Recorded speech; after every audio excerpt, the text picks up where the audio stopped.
अखिलेश यादव अब तक चुप्पी साधे हुए हैं। यार अखिलेश यादव राजनीति करना ही तो किसी और मैटर पर राजनीति कर लीजिएगा। अभी पत्नी का अपमान की बात है, झंडू छाप मौलाना के लिए अखिलेश यादव को आने के लिए बोल रहे हैं। हम लोग हिंदू धर्म है, सनातन धर्म है, हम लोग बर्दाश्त नहीं करेंगे। हमको अगर मौका मिला, अगर पटना दिख गया तो हम भी करेंगे। तो पटना में आ गया मौलाना तो पटना में हाँ बिल्कुल। तो डिम्पल यादव के ऊपर मौलाना शाहिद रशीदी जो अभद्र तरह की टिप्पणियां की है, वो अभी तक जो है माफी मांगने को तैयार नहीं है और अखिलेश यादव अभी भी इस पे मौन है। तो इसलिए हम बात करने के लिए राजधानी पटना में बिहार की जनता हमारे साथ है। तो क्या कहना चाहिए जिस तरह से जो है अखिलेश यादव अभी भी मौन है? देखिए, अखिलेश यादव एक राजनेता हो सकते हैं पर एक पति अच्छे नहीं है।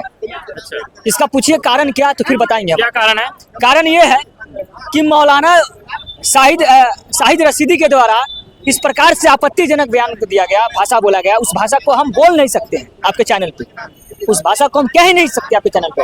लेकिन अखिलेश यादव अब तक चुप्पी साधे हुए हैं। यार अखिलेश यादव राजनीति करना ही तो किसी और मैटर पर राजनीति कर लीजिएगा। अभी पत्नी का अपमान की बात है, पहले सम्मान लीजिए और पत्नी को सम्मान दिलाइए, क्योंकि अपमान का बदला सम्मान से होनी चाहिए। अपमान का बदला आप सम्मान नहीं दिलाएंगे तो फिर पति किस बात की? अच्छा, तो आप बता रहे हैं कि मौलाना ने इस तरह से अभद्र टिप्पणियां की कि जो हम कैमरा पे बोल भी नहीं सकते। लेकिन मौलाना अभी भी ये कह रहा है कि हमारे जैसे हम इस तरह से हमारे समाज में बोला जाता है, इस तरह की मेरा भाषा है। अरे क्या कहें, ऐसे मौलाना के सीधे क्या ही कहें। ये मतलब कहाँ से भी पढ़ा है, अपने आप को स्कॉलर कहता है, हमको लगता है कि पढ़ा नहीं है। इसको स्कॉलर कहता है कि हम स्कॉलर है, लेकिन हमको नहीं लगता कि पढ़ा लिखा है। मतलब इस प्रकार से संसद है और संसद पर इस प्रकार की ओछी टिप्पणी रखते हो यार। तो क्या लग रहा है अखिलेश यादव के मौन होने का मतलब रीजन क्या है? बस राजनीति बिगड़ सकता है। बिल्कुल। एमवाई वोट बैंक उनका सबसे मेन वोट बैंक है।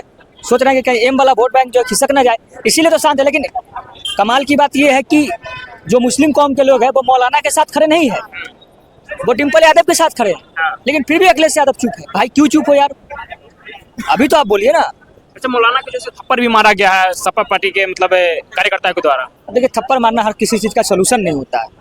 थप्पड़ मारना सोल्यूशन कहाँ से होता है? थप्पड़ मारे जाएगा आप सुधर जाएगा। हर चीज का सोल्यूशन थप्पड़ मारना नहीं होता है। थप्पड़ वाली कान पर ज्यादा नहीं बोलेंगे, लेकिन मौलाना पे कार्रवाई होनी चाहिए। थप्पड़ से उसको बदला नहीं सदा, थप्पड़ से उसको ज्ञान दिया गया कि सीख लो। एक महिला पे तुम टिप्पणी की हो, हम लोग चुप नहीं रहेंगे। हम लोग एम भाई के समीकरण में चुप नहीं रहेंगे, इन्हें कि एम भाई के समीकरण में हम लोग इज्जत मां बहन के डुबा दें। अच्छा, तो यादव जी आप बता रहे हैं कि हम चुप नहीं रहेंगे, लेकिन अभी भी अखिलेश यादव जो है चुप है। चुप वो नहीं है, उनके सिपाही तैयार है और उनके सिपाही ने काम कर दिया है। क्या कहते हैं कि एक उप मुख्यमंत्री, एक पूर्व मुख्यमंत्री आए एक मौलाना के लिए, उनके सिपाही ने काम कर दिया। जितना होना चाहिए उनको हो गया है। वो झंडू छाप मौलाना के लिए अखिलेश यादव को आने के लिए बोल रहे हैं कि उतना बड़ा नेता को आप मौलाना से तुलना कर रहे हैं, और उनके लिए एक सिपाही भारी पड़ेगा मौलाना पे, और सिपाही ने काम कर दिया। अच्छा, तो मौलाना साहब बता रहे हैं कि हमारे समाज में जो है इस तरह से बोला जाता है कि आप नंगे हैं सर जाति ढक लो। तो उन लोग का धर्म होता है हलाला फलाला, हम लोग हिंदू धर्म है, सनातन धर्म है, हम लोग बर्दाश्त नहीं करेंगे। तो मौलाना के विरोध जैसे बीजेपी भी कर रहा है, तो मौलाना के बीजेपी विरोध न करेगा। एक महिला की बात है, एक नारी शक्ति की बात है, चाहे वो डिम्पल यादव हो, डिम्पल खान हो, डिम्पल सिंह हो, महिला की बात आएगी तो हम लोग तैयार रहेंगे। सारे यादव समाज तैयार रहेंगे, पूरा यादव समाज तैयार रहेंगे। केवल यादव समाज नहीं, हमारे हिंदू धर्म के, सनातन धर्म के हर युवा तैयार रहेंगे और हर जाति के लोग तैयार रहेंगे, क्योंकि महिला पे बात है। हम तो बस उन नौजवान साथियों का समर्थन कर रहे हैं जिसने उसका इलाज किया। थोड़ा और इलाज करने की आवश्यकता थी। लेकिन कार्यकर्ता जाकर के उनको थप्पड़ मार दिया, अभी भी अखिलेश यादव मौन है, मतलब क्या रीजन हो सकता है? हम कह रहे हैं हम उस कार्यकर्ता के साथ हैं जिसने उसका इलाज किया। थोड़ा और इलाज करने की आवश्यकता है। मौलाना साहब ये कह रहे हैं कि हम जैसे कोई गलत बात बोले ही नहीं। हमारे समाज में बोला जाता है कि तुम नंगी हो सर ढक लो। तो अपने समाज का चिंता करे ना भाई, अपने यहाँ चिंता करे, हमारे यहाँ चिंता करने की क्या आवश्यकता है?